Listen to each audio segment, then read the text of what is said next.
Good morning student. हमने पहली जो क्लास थी उसमें देख लिया था हृदय में पाए जाने वाले कपाट। किसके बारे में देख लिया था?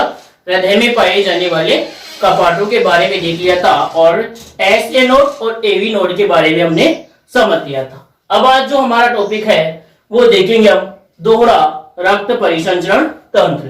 क्या देखेंगे? दोहरा रक्त परिसंचरण तंत्र है, उसके बारे में हम क्या करेंगे? अध्ययन करेंगे आज। तो देखते हैं दोहरा रक्त परिसंचरण तंत्र। दोहरा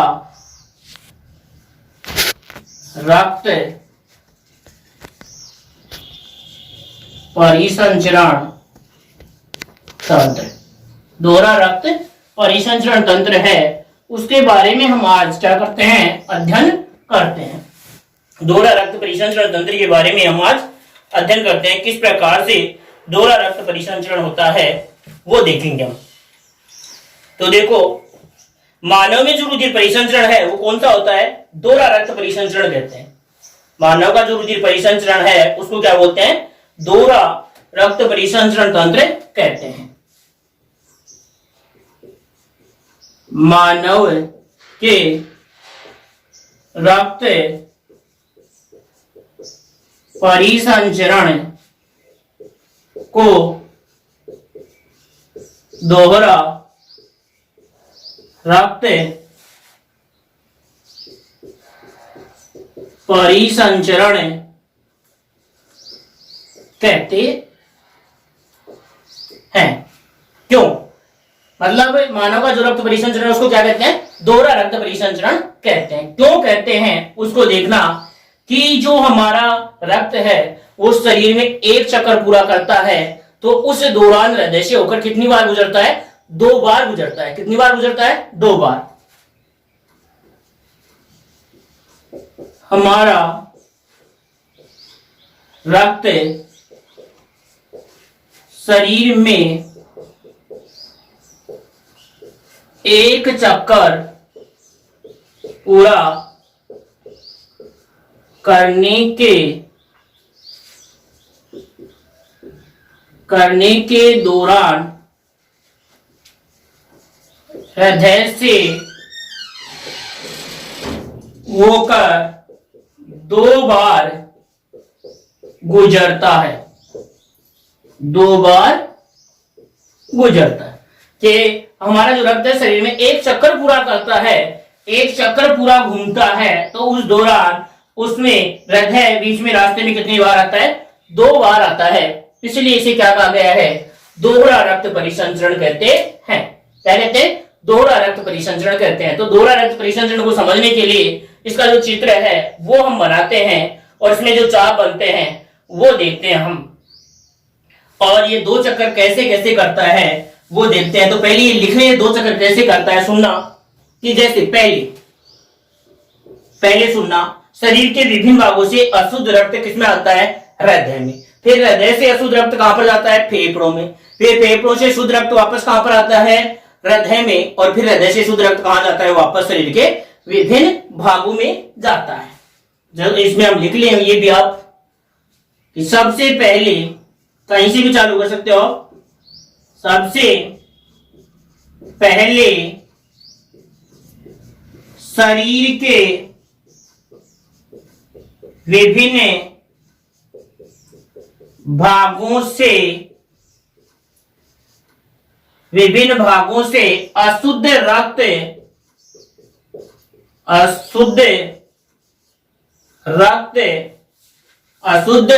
कहां पर आता है? अशुद्ध रक्त हृदय में आता है। कहां पर आता है? हृदय में आता है। यार हृदय के भी दाएं भाग में आता है, ये भी रख सकते हो कि सबसे पहले दाएं आलिंद में आता है। अशुद्ध रक्त हृदय में आता है। फिर हृदय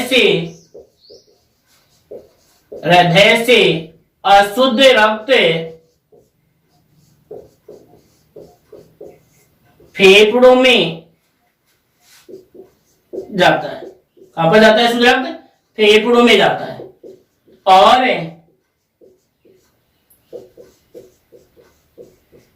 फेफड़ों से शुद्ध रक्त फेफड़ों से शुद्ध रक्त वापस हृदय में आता है, वापस हृदय में आता है। वापस कहां पर आता है? हृदय में आता है। और फिर हृदय से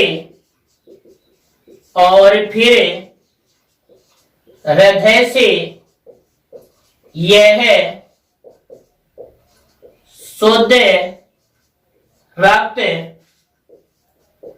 वापस शरीर के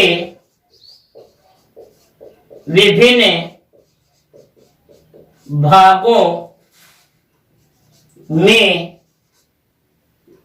पहुंचाया जाता है, पहुंचाया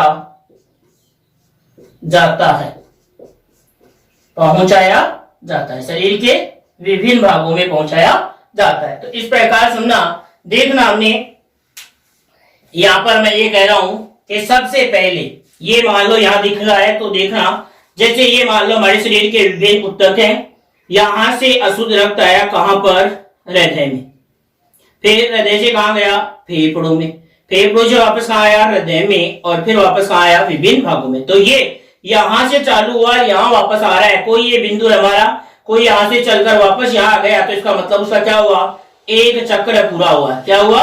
एक चक्र पूरा हुआ। तो ये यहां से पढ़कर मैंने यहां पढ़ा, तो वहां पर कितना चक्र पूरा? एक चक्र। एक चक्र में देखना, सबसे पहले अशुद्ध रक्त कहां था? हृदय में आया, समझ गए? फिर हृदय से फेफड़ों में चला गया, फेफड़ों से वापस कहां आ रहा है? हृदय में।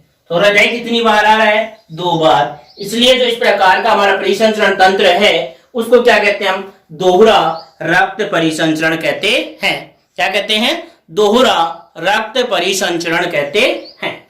दोहरा रक्त परिसंचरण कहते हैं। तो देखते हैं हम इसे दोहरा परिसंचरण तंत्र का फिर आरेख बनाते हैं। क्या बनाते हैं? दोहरा रक्त परिसंचरण का आरेख बनाते हैं। पहुंचाया जाता है, इसको दोहरा, आगे लिख सकते हो, इसको दोहरा रक्त परिसंचरण कहते हैं। इसके आगे लिख सकते हो, इसको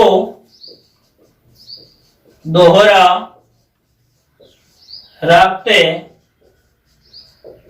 परिसंचरण कहते हैं। इसी को क्या कहते हैं? दोहरा रक्त परिसंचरण कहते हैं। इसी को हम क्या कहते हैं? दोहरा रक्त परिसंचरण कहते हैं। अब देखते हैं हम कि ये जो दोहरा रक्त परिसंचरण का आरेख किस प्रकार का होता है, वो देखते हैं। मैं 2 आरेख बनाता हूं आपके लिए, जो भी आपको अच्छा लगे वो आप परीक्षा में बना सकते हो। दोनों ही जो आरेख हैं वो आपके लिए महत्वपूर्ण है। तो देखना, ये जो 2 आरेख बना रहा हूं, किस प्रकार से ये कार्य करेंगे वो हम देखते हैं।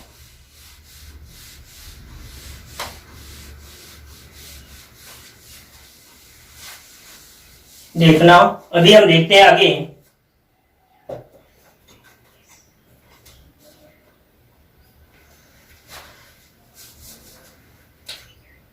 देखना, मैंने आपको हृदय का चित्र बनाया था,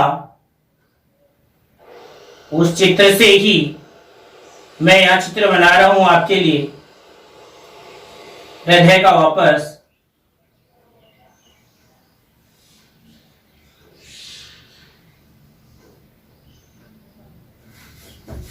एक बार इसको सही करेंगे, थोड़ा छोटा दिख नहीं रहा होगा, थोड़ा इसको मैं बड़ा कर देता हूं इस चित्र को।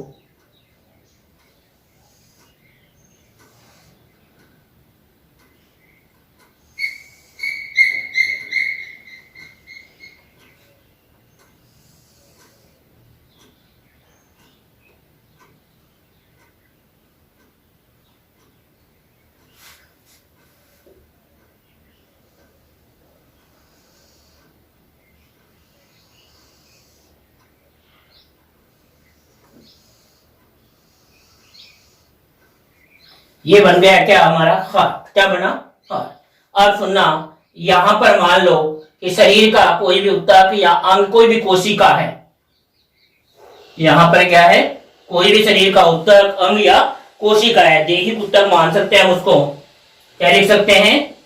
देहिक ऊतक। क्या लिखेंगे इसको? देहिक ऊतक। देखना ये दिख रहा है या नहीं? क्या लिखा है यहां पर? देहिक ऊतक।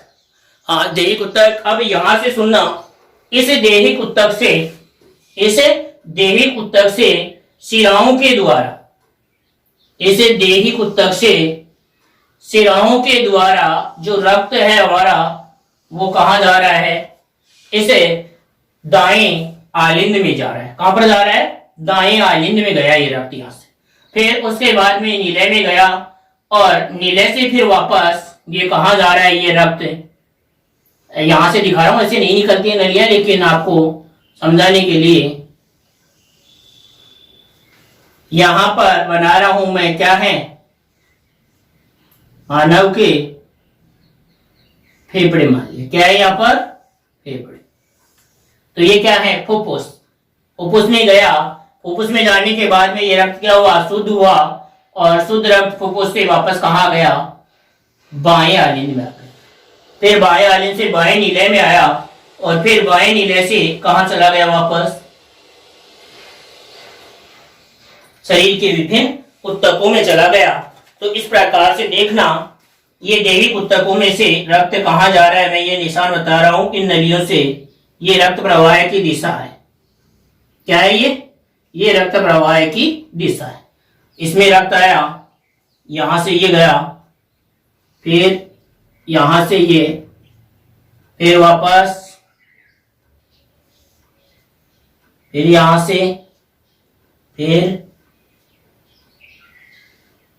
ये वापस, जहां से चल रहा वहीं पर ये रक्त वापस आ रहा है, जहां से चल रहा है वहीं से ये रक्त क्या हो रहा है, वापस चल रहा है। तो ये हमारे हृदय था, तो ये जो इतना का भाग है, ये वाला भाग वो क्या कहलाएगा, हृदय का दायां भाग। कौन सा है, हृदय का दायां भाग। हृदय का दायां भाग, जिसमें कौन सा रक्त है, अशुद्ध रक्त। ये भी पूछा जा सकता है हृदय के किस भाग में अशुद्ध रक्त बहता है। ये क्या है, हृदय का बायां भाग। ये क्या है, हृदय का बायां भाग। तो ये दो तो भाग हो गए हमारे, हृदय का दायां भाग और हृदय का बायां भाग। अगर हम इसे देखें, अगर हम इसे देखें ये, तो ये क्या थी हमारी, इसको लिख सकते हैं हम क्या, महाशिरा हो गई, महाशिरा। अगर हम इसको देखें तो ये क्या है, महाधमनी। क्या है, महाधमनी, क्योंकि महाधमनी से होता हुआ रक्त कहां जाएगा, देहिक ऊतकों में जाएगा। अगर हम इसको देखें तो ये क्या है, फुफ्फुस शिरा। क्या है, फुफ्फुस शिरा। क्या है, फुफ्फुस शिरा। अगर ये देखें तो ये हमारे क्या है, फेफड़े। क्या है, फेफड़े, या जिसको हम फुफ्फुस कहते हैं। अगर हम इसको देखें तो ये क्या है, फुफ्फुस धमनी। क्या है, फुफ्फुस धमनी। क्या है, फुफ्फुस धमनी। अगर हम यहाँ पर ये देखें तो दो चाप बन रहे हैं, इसको बोलते हैं फुफ्फुसीय चाप, इसको बोलते हैं देहिक चाप। इसको क्या कहेंगे, फुफ्फुसीय चाप, और इसको क्या कहेंगे, देहिक चाप। तो इसको लिख सकते हैं क्या, फुफ्फुस चाप, फुफ्फुस चाप, फुफ्फुस चाप। और इसको क्या बोलेंगे, देहिक चाप। क्या कहेंगे इसको, देहिक चाप। तो फुफ्फुस चाप और देहिक चाप समझ गए होंगे कि महाधमनी से रक्त कहां गया, देहिक ऊतकों में, देहिक ऊतकों से शिराओं से होता हुआ वापस कहां गया, हृदय में। तो ये तो है देहिक चाप। और हृदय से फेफड़ों में गया, फेफड़ों से वापस हृदय में आया, वो कौन सा है, फुफ्फुस चाप। और ये जो पूरा जो हमारा आरेख बताता है वो किसको बताता है, दोहरा रक्त परिसंचरण तंत्र को समझाता है। किसको समझाता है, दोहरा रक्त परिसंचरण तंत्र को ये समझाने का कार्य करता है। तो ये समझ गए आप कि फुफ्फुसीय शिरा कौन सी है, फुफ्फुसीय धमनी कौन सी है। ये भी समझ गए कि इस भाग में, ये जो भाग है हमारा दायां भाग, यहां लिख सकते हो, इसमें कौन सा रक्त होगा, अशुद्ध रक्त। हमारे हृदय के दाएं भाग में वैसा अशुद्ध रक्त होता है, और बायां भाग उसमें क्या होता है, शुद्ध रक्त। क्या रहता है, शुद्ध रक्त। तो अब दाएं भाग में शुद्ध है, तो आपको पता होगा, आपको लिखाया भी है, अपवाद स्वरूप जो फुफ्फुसीय शिरा एकमात्र शिरा है जिसमें शुद्ध रक्त बहता है, बाकी सब में क्या होता है, अशुद्ध रक्त होता है। धमनियों में हम देखें तो ये धमनी अशुद्ध रक्त जा रहा है, लेकिन अपवाद है फुफ्फुसीय धमनी जिसमें क्या जाता है, अशुद्ध रक्त जाता है। तो ये आप समझ गए। और ये भी, तो आप ये जो हमारा आरेख था दोहरा रक्त परिसंचरण तंत्र का, उस आरेख को आप इसको बना लेंगे कि ये किस प्रकार से हमारे यहाँ जा रहा है। और किस प्रकार से एक चक्कर पूरा होने के दौरान हृदय से 2 बार ये गुजर रहा है, तो इसको आप अच्छी तरह से नोट कर लेंगे, अच्छी तरह से इसको छाप लेंगे कि किस प्रकार से ये दोहरा रक्त परिसंचरण है जो हमारे लिए महत्वपूर्ण है। और इस दोहरा रक्त परिसंचरण के कारण ही हमारा जो रक्त है वो सदैव शुद्ध और अशुद्ध रक्त है वो अलग अलग बहता है, कभी भी एक जगह पर नहीं मिलता है। तो ये हमारा क्या है, दोहरा रक्त परिसंचरण तंत्र है। क्या है, दोहरा रक्त परिसंचरण तंत्र। तो बना ले इसको आरेख को आप सभी।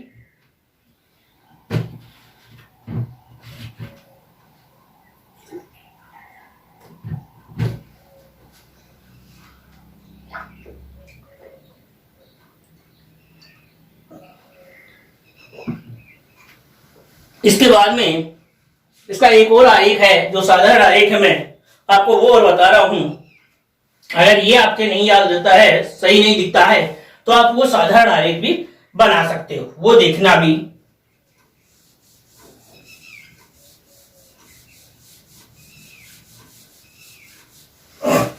सभी ने बना लिया।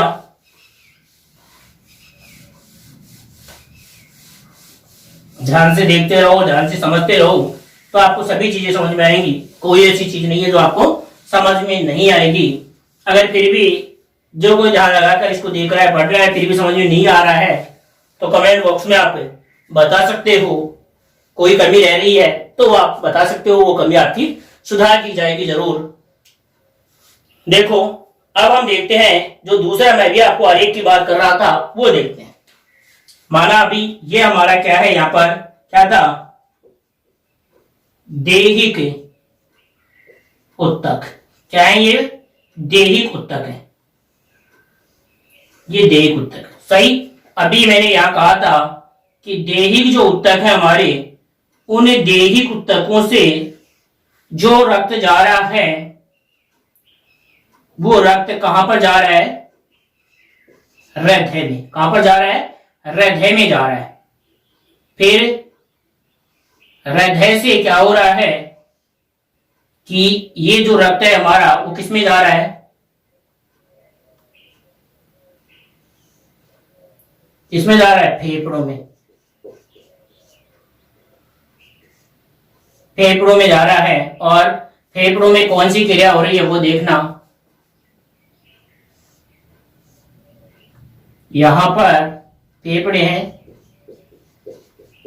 फेफड़ों में, और फेफड़ों में क्या हो रहा है, CO2 बाहर निकल रही है और O2 रक्त में मिल रही है। जैसे O2 रक्त में मिल गई, ये हमारा रक्त क्या हो गया, शुद्ध।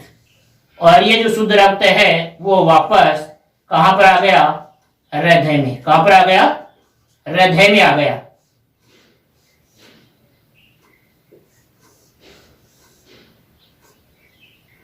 फिर यहां भी अब इसको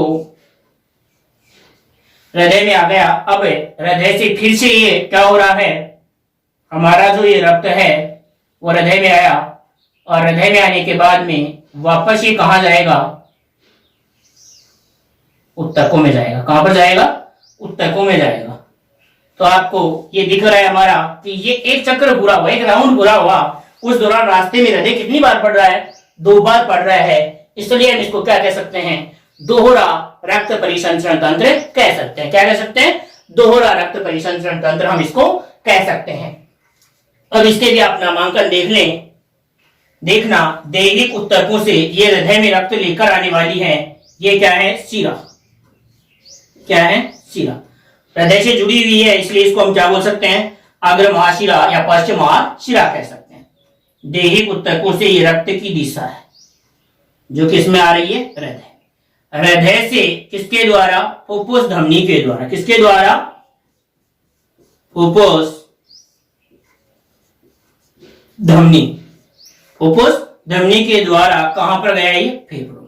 फेफड़ों में जाने के बाद में ये हुआ, CO2 निकल गई और O2 इसमें वापस मिल गई। फिर ये रक्त वापस हमारा कहां आ रहा है, हृदय में। हृदय में किसके द्वारा आ रहा है, फुफ्फुस शिरा। क्या कहेंगे इसको, फुफ्फुस शिरा। फिर फुफ्फुस शिरा से आ गया हृदय में, और फिर हृदय से ये किसके द्वारा, महाधमनी से होता हुआ, महाधमनी से होता हुआ वापस कहां जा रहा है, उत्तकों में। इसलिए ये जो हमारा हृदय का एक चक्र हुआ, और वो जो हमने देखा था, ये देखो ये इतना, इसको बोल रहे थे हम क्या, देहिक चाप, और इसको क्या बोल रहे थे हम, फोफोस चाप। वो जो मैंने बनाया था चित्र उसी प्रकार का है, लेकिन ये आरेख के रूप में है। इसमें आपको कहीं हृदय का, कहीं फेफड़ों का, कहीं देह ऊतकों का चित्र बनाना नहीं पड़ रहा है। तो ये आरेख भी आप बना करके समझा सकते हो कि किस प्रकार से हमारा, यहाँ हम देखेंगे तो यहाँ भी देखना ये देह ऊतक है, उन देही ऊतकों में क्या होती है, O2 काम में आ जाती है, और CO2 है वो क्या की जाती है, रक्त में मिल जाती है। इसलिए यहां से जो हमारी कोशिका थी, ये क्या थी, कोशिका, उस कोशिका में ये क्रिया हुई, कोशिका में रक्त आया, उससे O2 आ गई, और यहां से जो CO2 थी वो वापस किसमें चली गई, देह ऊतकों से होती हुई रक्त में चली गई। इस प्रकार से हमारे परिसंचरण होता है। तो ये दूसरा दोहरा रक्त परिसंचरण तंत्र का क्या है, आरेख है। तो आप ये आरेख भी बना सकते हो, परीक्षा में भी इसको भी बना सकते हो, और जो मैंने पहले बताया उसको भी बना सकते हो। दोनों ही जो आरेख है आपके वो सही होंगे, कोई भी आरेख जो आपका ये है वो गलत नहीं होगा। और दोहरा रक्त परिसंचरण तंत्र जब भी समझाओ आप तो ये उसका आरेख बनाना जरूरी है। उससे लिखने के साथ साथ, कि लिखने ही पर्याप्त नहीं है, लिखने के साथ साथ आप ये आरेख बना करके भी क्या करोगे, समझाओगे, वो जरूरी है। अब उसके बाद में हमारा ये हो गया दोहरा रक्त परिसंचरण तंत्र। उसके बाद में हम नया टॉपिक जो है वो देखते हैं कि जो हमारा हृदय में ध्वनियां, क्या देखते हैं, हृदय की ध्वनियां। ये छोटा सा टॉपिक है, वो देख लेते हैं हम, हृदय की ध्वनियां, कि हृदय में जो ध्वनियां उत्पन्न होती हैं वो कौन कौन सी होती हैं। तो हृदय में सामान्य प्रकार से दो प्रकार की ध्वनियां होती हैं, एक लब्ध और एक डब। एक होती है लब्ध और एक होती है डब। प्रथम ध्वनि है लब होती है, और दूसरी ध्वनि क्या होती है, डब। तो हम देखते हैं हृदय ध्वनियां। अगला जो हमारा टॉपिक है वो देखते हैं क्या, हृदय ध्वनियां। दोहरा रक्त परिसंचरण पूरा हुआ। तो अब इसके साथ ही हम इसमें मैं आपको हृदय ध्वनियां बता रहा हूं, छोटा सा टॉपिक जो आज इसमें पूरा हो जाएगा। उसके बाद में हमारा हृदय की कार्य प्रणाली देखेंगे, उसमें हृदय स्पंदन देखेंगे और हृदय चक्र देखेंगे। उसके बाद में इसमें लस्सी का तंत्र बचा हुआ है। तो हम देखते हैं अब हृदय ध्वनियां। हमारा जो टॉपिक है वो है हृदय ध्वनियां।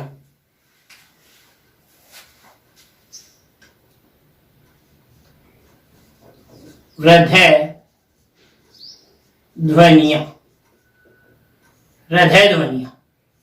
देखो मैंने कहा कि हमारा जो हृदय है उसमें दो प्रकार की ध्वनियां उत्पन्न होती हैं। प्रथम ध्वनि जो है वो होती है लब। कौन सी होती है, लब, जिसको बोलते हैं LUBB। अंग्रेजी में कहते हैं क्या, LU। ये जो ध्वनि है वो होती है हमारे, जो जैसे ही आलिंदों से रक्त निलय में आता है तो द्विवर्णी और त्रिवर्णी कपाट खुलते हैं, लेकिन जैसे निलयों में संकुचन होता है तो ये कपाट बंद होते हैं। तो द्विवर्णी और त्रिवर्णी कपाटों के बंद होने से उत्पन्न होने वाली ध्वनि है वो कौन सी होती है, लब ध्वनि होती है। और ये जो ध्वनि होती है वो किससे, मतलब ये हल्की और लंबी होती है। ये ध्वनि क्या होती है, हल्की और लंबी, और इस समय क्या होती है, सिस्टोल की शुरुआत को दर्शाता है। ये किसको दर्शाता है, सिस्टोल की शुरुआत को दर्शाता है। तो जो हमने हृदय ध्वनियां डाली उसमें ये पॉइंट ये लिख लेना यहां पर कि हृदय ध्वनियों को, हृदय ध्वनियों को कौन से यंत्र से सुनते हैं, स्टेथोस्कोप। हृदय ध्वनियों को स्टेथोस्कोप से सुना जा सकता है। इस आधार पर हृदय ध्वनियां सामान्यतः दो प्रकार की होती है। मतलब इसे सुनने पर क्या लिखेंगे कि हृदय ध्वनियां सामान्यतः दो प्रकार की होती है। सामान्यतः दो प्रकार की होती है। हृदय ध्वनियां वो सामान्यतः कितने प्रकार की होती हैं, दो प्रकार की हृदय ध्वनियां होती हैं। तो दो प्रकार की हृदय ध्वनियों में पहली लिखी हमने ल, ये प्रथम ध्वनि है। इसमें लिख लेंगे क्या, ये प्रथम ध्वनि है, लंबी और हल्की होती है। यह है प्रथम ध्वनि है जो लंबी एवं हल्की होती है, जो लंबी एवं हल्की होती है। ये प्रथम ध्वनि है जो कैसी होती है, लंबी एवं हल्की होती है। ये प्रथम ध्वनि है जो लंबी एवं हल्की होती है। आगे लिखेंगे कि ये जो ध्वनि है वो किसके कारण उत्पन्न होती है। यह ध्वनि क्या, त्रिवलनी व द्विवलनी कपाटों के बंद होने पर उत्पन्न होती है। यह द्विवलनी एवं त्रिवलनी कपाटों के बंद होने पर उत्पन्न होती है। कि ये जो ध्वनि है वो कैसे उत्पन्न होती है, द्विवलनी और त्रिवलनी कपाटों के बंद होने पर उत्पन्न होती है। और यह है ध्वनि किसको दर्शाती है, सिस्टोल को दर्शाती है। ये ध्वनि किसको दर्शाती है, सिस्टोल को दर्शाती है। तो आगे यह भी लिख लेंगे कि यह है सिस्टोल की शुरुआत को दर्शाती है।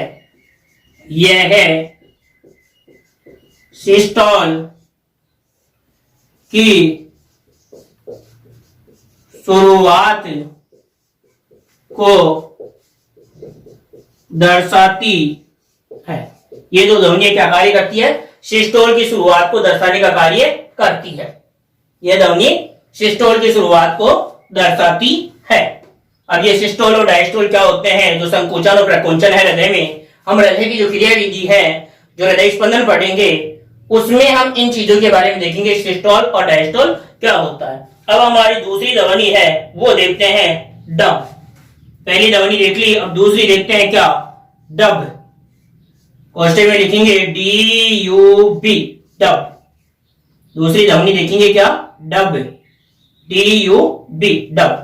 ये डब ध्वनि है वो क्या होती है कि जैसे ही ये छोटी और तीव्र ध्वनि होती है और ये अर्धनलाकार कपाटों के बंद होने से उत्पन्न होती है। तो ये द्वितीय ध्वनि है और कैसी है, छोटी और तीव्र होती है।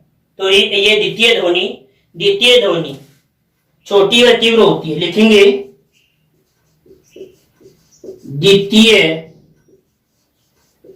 ध्वनि है, यह है द्वितीय ध्वनि है जो छोटी एवं तीव्र होती है, जो छोटी एवं तीव्र होती है। ये द्वितीय ध्वनि है जो कैसी होती है, छोटी एवं तीव्र होती है। आगे क्या लिखेंगे कि ये जो ध्वनि है वो अर्धनलाकार कपाटों के बंद होने से होती है। यह ध्वनि अर्धचंद्राकार कपाटों के बंद होने से उत्पन्न होती है। फिर ये सिस्टोल की शुरुआत दर्शा रही थी और ये किसकी दर्शाएगी, ये लिखेंगे यह डायस्टोल की शुरुआत को दर्शाती है। यह डायस्टोल की शुरुआत को दर्शाती है। यह डायस्टोल की शुरुआत को दर्शाती है। ये सिस्टोल की शुरुआत दर्शा रही थी और ये किसकी दर्शा रही है, डायस्टोल की शुरुआत को दर्शा रही है। इसके बाद में हम और भी देख रहे हैं इसमें कि द्वितीय ध्वनि, तृतीय और चतुर्थ ध्वनि जो बहुत धीमी ध्वनियां हैं, जो द्विवलनी त्रिवलनी कपाटों के खुलने पर होती हैं या अर्धचंद्राकार कपाटों के खुलने पर हो रही है, तो ये ध्वनियां हल्की ध्वनियां हैं जिनको हम नहीं लेते हैं। सामान्य रूप से इन दो ध्वनियों को ही माना जाता है, लब और डब ध्वनि, जिसको हम स्टेथोस्कोप से स्पष्ट रूप से क्या कर सकते हैं, सुन सकते हैं। तो यहाँ पर आपको ये पूछा जा सकता है कि हृदय ध्वनियां होती है मुख्य रूप से तो दो, लब और डब। ये मुख्य है यहाँ पर कंपटीशन एग्जाम के लिए कि हृदय ध्वनियों को किससे सुना जाता है, उस यंत्र का नाम क्या है? तो होता है स्टेथोस्कोप। कौन सा यंत्र होता है? स्टेथोस्कोप। हृदय ध्वनियां कौन से यंत्र से सुनी जाती हैं? स्टेथोस्कोप से सुना जाता है। जो डॉक्टर कानों में लगाकर, जो हार्ट पर लगाकर सुनता है ना, वो होता है यंत्र कौन सा? स्टेथोस्कोप। जो गले में लटकाए रखता है डॉक्टर, वो यंत्र जो है, उस यंत्र का नाम ही क्या होता है? स्टेथोस्कोप होता है। तो ये हमारी हृदय ध्वनियां हो गई जिसको हम स्टेथोस्कोप से सुन सकते हैं। दो प्रकार के हैं लब।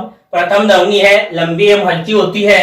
ये ध्वनि द्विवर्णी और त्रिवर्णी कपाटों के बंद होने पर उत्पन्न होती है और यह सिस्टोल की शुरुआत को दर्शाती है। इसको दर्शाती है सिस्टोल। ये ध्वनि होती है सिस्टोल चालू होगा। और दूसरी डब, ये द्वितीय ध्वनि है जो छोटी और तीव्र होती है। और ये ध्वनि किसके कारण? अर्धचंद्राकार कपाटों के बंद होने के कारण। वो किसके कारण थी? त्रिवर्णी और द्विवर्णी कपाटों के बंद होने के कारण। और ये सिस्टोल दर्शा रही थी, ये क्या दर्शाएगी? डायस्टोल दर्शाएगी। तो ये हमारी हृदय ध्वनियां हो गई। ये क्या हुई हमारा? कौन सा पॉइंट हुआ? हृदय ध्वनि वाला जो पॉइंट था वो पूरा हो गया। अब इसके साथ ही हम क्या देखते हैं कि हमारी हृदय ध्वनियां पूरी हो गई। तो अब जो अगला पार्ट हम देखेंगे, उस पार्ट में हम किसके बारे में जानकारी करेंगे? हमारी हृदय की कार्य प्रणाली पढ़ेंगे। क्या पढ़ेंगे? हृदय की कार्य प्रणाली, जिसमें दो टॉपिक हैं, एक तो हृदय स्पंदन और एक हृदय चक्र। एक तो पढ़ेंगे हम हृदय स्पंदन कि हृदय स्पंदन है वो किस प्रकार से होता है। एक सिस्टोल और एक डायस्टोल क्रमिक रूप से चलते हैं, उन दोनों को मिलाकर एक हृदय स्पंदन कहा जाता है। और हमारा हृदय 1 मिनट में कितने स्पंदन करता है? लगभग 72 स्पंदन। 72 से 80 भी बोला गया है, लेकिन लगभग कितने माने गए? 72 स्पंदन करता है हमारा हृदय। और उसके लिए एक स्पंदन का अगर समय निकाला जाए तो होता है 0.8 सेकंड। हमारे हृदय में एक स्पंदन के लिए कितना समय लगता है? 0.8 सेकंड का समय लगता है। तो ये जो सभी चीजें हम पढ़ेंगे, रोचक तरीके से, अच्छे प्रकार से पढ़ेंगे, वो हम अगले वीडियो में पढ़ेंगे। आज के लिए हम इतना ही काफी है। जय हिंद, जय भारत। ये उतार लेंगे सभी, उसके बाद में बंद।